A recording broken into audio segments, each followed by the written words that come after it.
আসসালামু আলাইকুম ভিউয়ার্স। তো দেখতে পাচ্ছেন কীভাবে আমরা বিল্ডিংয়ের গ্রুপগুলো কাটি।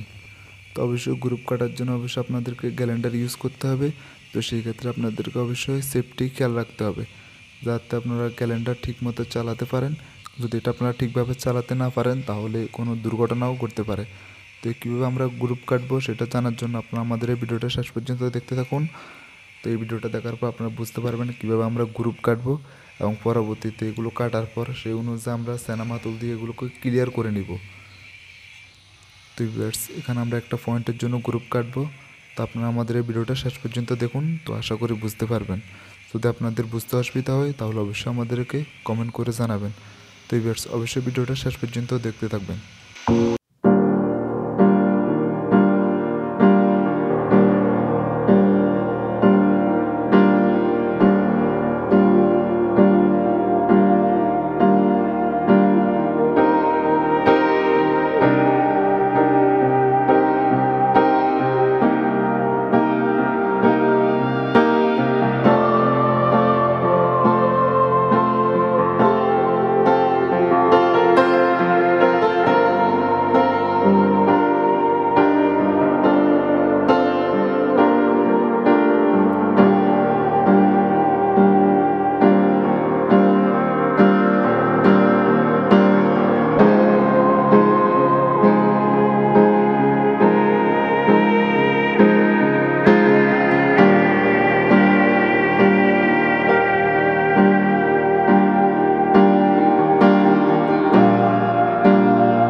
ভিউয়ার্স দেখতে পাচ্ছেন আমাদের গ্রুপ কাটা শেষ। তো এবার আমরা যেখানে গ্রুপ কেটেছি ওখানে আমরা সিনেমা তুলের সাহায্যে এভাবে পরিষ্কার করে নিব। তো এখানে আমাদের বোর্ড, এখানে একটা পয়েন্টের জন্য। তো এবার দেখতে পাচ্ছেন এগুলো আমরা সবগুলো গ্রুপ অলরেডি কেটে নিয়েছি। তো দেখতে পাচ্ছি আমরা যে গ্রুপটা আপনাদেরকে কেটেছি দেখিয়েছি সেটা আমরা সিনেমা তুলের সাহায্যে ক্লিয়ার করে নিয়েছি এখানে বোর্ড এবং পাইপ বসানোর জন্য। তো আশা করি আপনারা আমাদের ভিডিওটা বুঝতে পেরেছেন। আর যদি বুঝতে অসুবিধা হয় অবশ্যই কমেন্ট করে জানাবেন। ভালো থাকুন, ধন্যবাদ। দেখা হবে সামনের টিউটোরিয়ালে।